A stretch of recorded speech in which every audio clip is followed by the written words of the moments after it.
Good morning बच्चों। आज हम लोग जेई मेन 2024 के फर्स्ट सेशन के फर्स्ट शिफ्ट के कुछ क्वेश्चन डिस्कस करने वाले हैं फिजिक्स सब्जेक्ट के, जिसमें हमारे पास पहला क्वेश्चन क्या है कि if the electron revolving in the third of Bohr orbit of hydrogen like species has radius r, then what will be its radius in the fourth orbit in terms of r। तो देखते हैं इसे हम कैसे करेंगे। बच्चों हमारे पास जो फॉर्मूला होता है रेडियस का वो क्या होता है, r इज इक्वल टू होता है a नॉट और ये हमारे पास आ जाता है n स्क्वायर बाई z। ये फॉर्मूला होता है किसी भी nth ऑर्बिट की रेडियस का फॉर्मूला। a नॉट यहाँ पे क्या है, a नॉट हमारे पास बोहर रेडियस है। ओके, तो अब हम यहाँ पे सबसे पहले निकालते हैं, ये क्वेश्चन दिया गया है कि थर्ड ऑर्बिट की रेडियस कितनी है r, तो यहाँ पे हमारे पास आ जाता है r और ये आ गया a नॉट और ये हमारे पास आ गया 3 का स्क्वायर अपॉन ये आ गया z। ये हाइड्रोजन लाइक स्पीशीज है बच्चों, तो यहाँ पे हम z की वैल्यू हम नहीं रख रहे हैं, आगे ये कैंसल आउट हो जाएगी, right.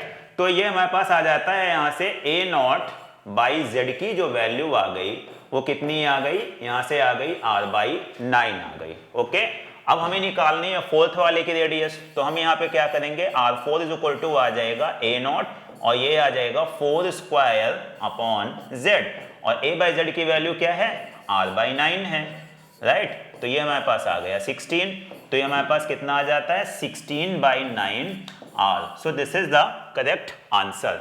So second option is the correct option 16 by 9 r। Okay, thank you.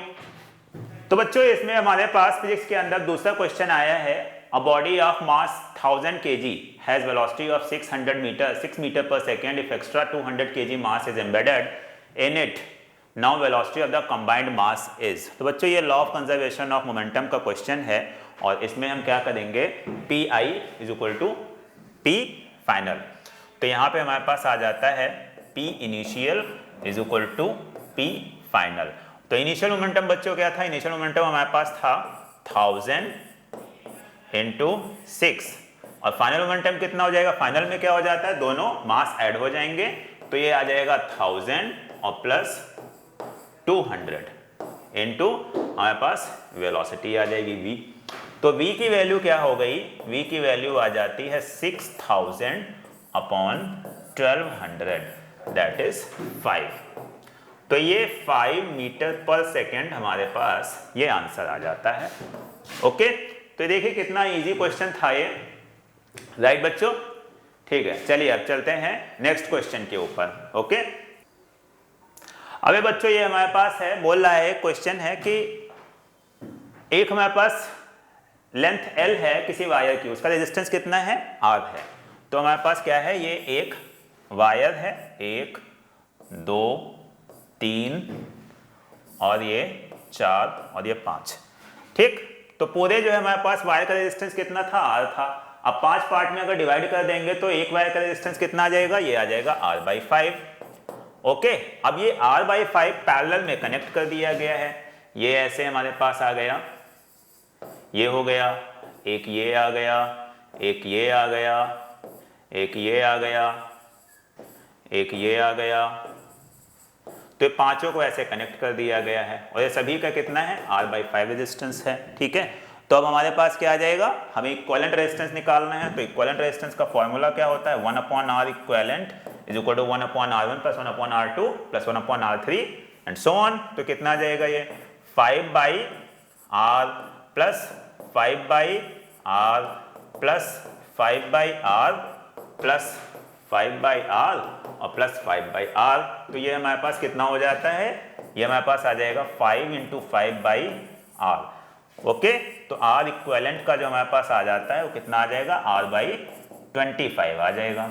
So this is the answer, R by 25 is the correct answer. Okay, thank you. Next question के साथ हम फिर से आते हैं। Hello students, तो हम लोगों का जो नेक्स्ट क्वेश्चन है जो इसमें अभी जेईई मेंस में आपके आया है वो क्या है कि 4x plus 5y equals to 20 line is given, to another line are given L1 and L2 which dissect it and passes through the origin, the find the tangent made by these lines। बहुत ही आसान सा question है।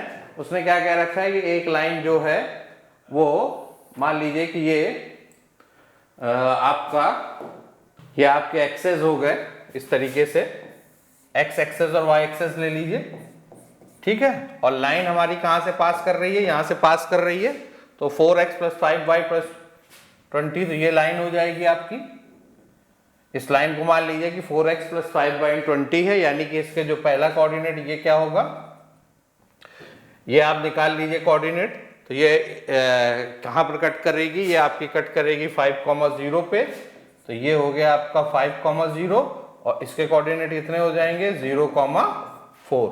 तो ये क्या हो जाएगा 0,4 आपका हो जाएगा, कट कर रही है यहाँ पे, ठीक है। तो ये 5,0 हो जाएगा, ये 0,4 हो जाएगा। और ये L1 और L2 क्या है, line passes through the origin, और कह रहे हैं ट्राइसेक्ट कर रही है। क्या कर रही है, ट्राइसेक्ट कर रही है। तो अगर हम दो लाइनें ले लें, ट्राइसेक्ट का मतलब क्या है कि यहां पर कहीं पर एक पॉइंट पर कट कर रही होगी ए पॉइंट, और दूसरा यहां कहीं बी पॉइंट पर। तो दो लाइनें हैं L1 और L2। तो L1 मान लीजिए आपकी ये हो गई L1 लाइन जो ओरिजिन से पास हो रही है, ये हो गई आपकी L1, ये L1 लाइन हो गई आपकी जो ओरिजिन से पास करेगी, ठीक है। तो हम एक L1 ले लेते हैं इस तरीके से, ओरिजिन से पास करती हुई।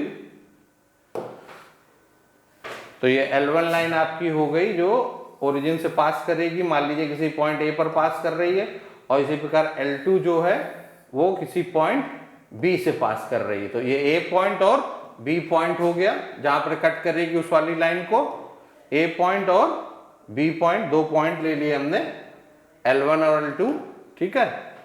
ये बी पॉइंट हो गया और ये ए पॉइंट हो गया, और ये ओरिजिन है, इसके कोऑर्डिनेट 0,0 हो गए। अगर ए और बी के हम कोऑर्डिनेट निकाल लें तो हमको पता चल जाएगा कि कहां से पास कर रही है लाइन। तो ए के कोऑर्डिनेट निकालने के लिए तो ये 1:2 ट्राइसेक्ट कर रही है, तो इसका रेशियो क्या होगा 1:2 ए पॉइंट का, और बी पॉइंट का क्या होगा 2:1। तो हम ए के कोऑर्डिनेट निकाल लें अपने सेक्शन फार्मूले से। सेक्शन फार्मूले से अगर हम ए के कोऑर्डिनेट निकालेंगे तो क्या हो जाएगा, ए = हमारा आ जाएगा क्या, सेक्शन फार्मूले से निकालेंगे तो 5 × 1, और ये क्या हो जाएगा 2 × 0।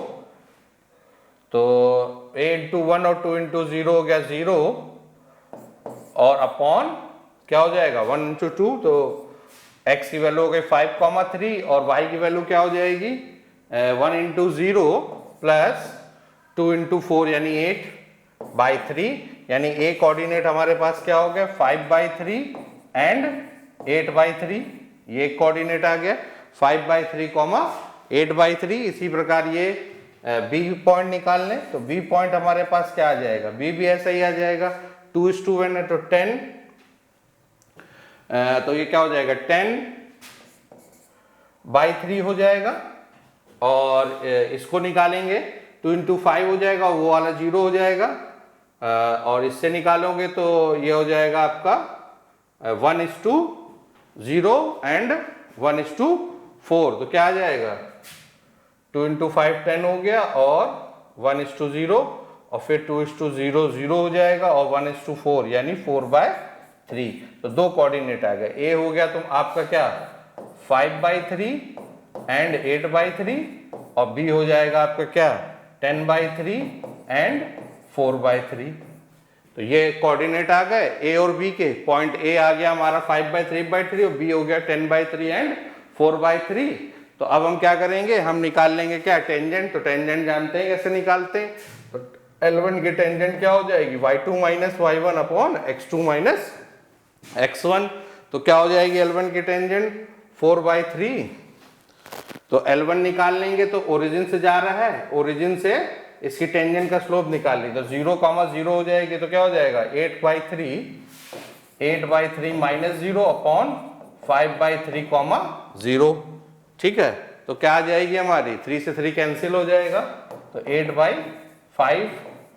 तो इसका टेंजेंट क्या हो गया 8/5, और दूसरी क्या हो जाएगी 4/3, 0, और ये तो ए की टेंजेंट हो गई, टेंजेंट ऑफ ए, और टेंजेंट ऑफ बी क्या हो जाएगा, टेंजेंट ऑफ बी निकाल देंगे क्या 4,3, तो ये क्या हो जाएगा y2 minus y1 4,3 minus 0 upon 10,3 minus 0, ठीक है। तो 3 से 3 और ये बचेगा 2/5, तो 8/5 एंड 2/5। आंसर कौन सा सही होगा? फर्स्ट ऑप्शन सही हो जाएगा आपका, 8/5 एंड 2/5 ये हो जाएगा। नेक्स्ट क्वेश्चन देख लेते हैं। नेक्स्ट क्वेश्चन क्या कह रहा है कि consider the two arithmetic progression 4, 9, 14, 19 up to 25 terms and 3, 9, 15, 24 up to 37 terms. Find the number of the common term. तो कॉमन टर्म की बात कर रहा है, एपी दे रखा है, इसका मतलब है कि अगर हम इसमें कॉमन टर्म निकालना है तो हमें इन दोनों का क्या निकालना होगा? एलसीएम देख लेना है कि जो उनका कॉमन डिफरेंस है उनके बीच का हम एलसीएम निकाल लेंगे तो हमें बाकी सीरीज के टर्म मिल जाएंगे। तो इसका जो कॉमन डिफरेंस है वो 5 है और इसका कॉमन डिफरेंस कितना है? 6 है। ये सब 5 है, ये 6 है। तो अगर हम इसका एलसीएम निकालेंगे तो क्या हो जाएगा? 5,6 यानी 30। तो इसका एलसीएम क्या हो गया? 30 है। पहला टर्म अगर हम 9 लेंगे तो अगला टर्म क्या होगा? 39 होगा। उससे आगे क्या होगा? फिर 30 ऐड कर दें 69, फिर 30 जो ऐड कर दें 99, फिर 30 ऐड करेंगे। तो ये भी चेक कर लीजिए कि 25 टर्म तक। तो यहां से हम उसका लास्ट टर्म निकाल लें। अगर लास्ट टर्म निकाल लेंगे तो क्या हो जाएगा? L equals to A 5 plus और ये क्या है? टोटल टर्म है 25, तो 24 इंटू 5, तो ये करीब आपका आ जाएगा 125। कितना हो जाएगा? 125। तो अगर हम इसमें 30 ऐड करेंगे तो हो जाएगा 129।